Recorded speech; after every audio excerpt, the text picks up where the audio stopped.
gouvernement fédéral.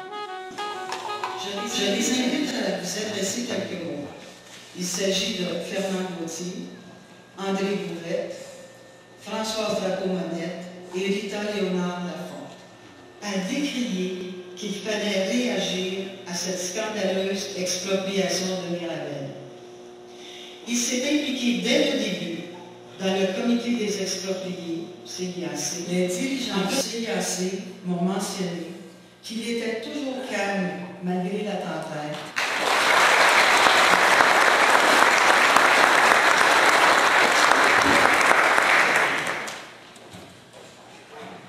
Je remercie Maître Denise Baudouin et Françoise aussi, qui nous donnent à tous l'occasion de nous retrouver. Et j'ai retrouvé des gens ici que je n'avais pas vus depuis les années 70 tantôt. C'est vraiment, ça fait une chaleur au cœur. Je me souviens, évidemment, on est dans l'édifice où ça s'est produit. Il y a proche de 39 ans. En 69, quand l'annonce avait été faite, si je me souviens, j'étais dans l'église à côté, je pense que l'église était ouverte. C'était étonnant, je me souviens de l'étonnement de tout le monde.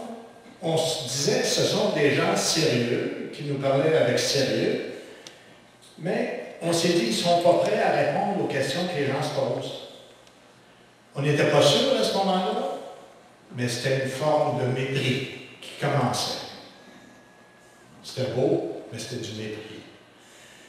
Au début de l'été 1970, le BANAIM, tout le monde se souvient du Bureau d'aménagement du nouvel aéroport de Montréal, c'est ce que le BANAIM voulait dire, il a ouvert un bureau local avec M. Boissy.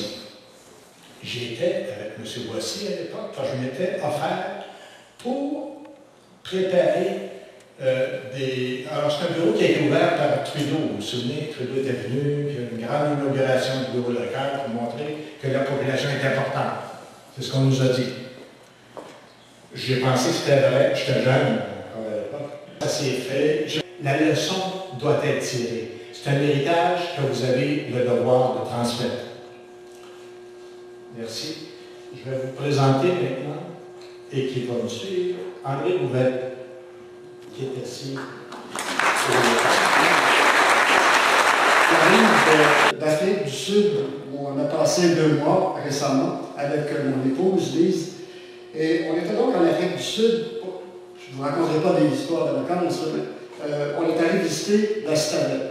Alors, on prend le taxi, et puis on arrive à la Stadelle. Le chauffeur de taxi, un monsieur dans la soixantaine, me dit: savez-vous que vous êtes ici au district 6? Alors, le district 6, heureusement, j'avais lu un petit peu là-dessus. J'ai dit oui, je sais qu'on est au district 6. C'est épouvantable ce qui s'est passé ici. On a exproprié 60 000 personnes.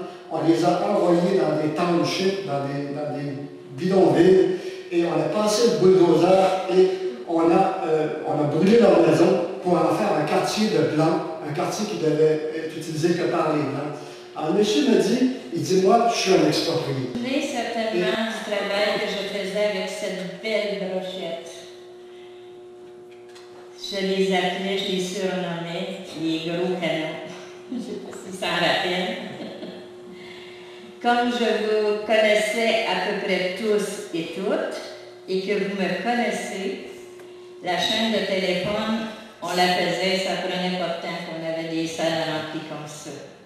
Même des fois, j'ai vu à des 20 minutes de manifestation, on ne savait pas 20 minutes avant, mais 20 minutes après, on était tout rendu. 39 ans plus tard, j'ai recours à vous, les expropriés. C'est avec beaucoup d'émotion et de joie que je constate que si cette salle est remplie présentement, c'est grâce à notre solidarité d'autrefois qui se répète encore. Non, mais à 10 heures, on va être rendu. À 10 heures, on va être prêt. On va être rouge. Partout.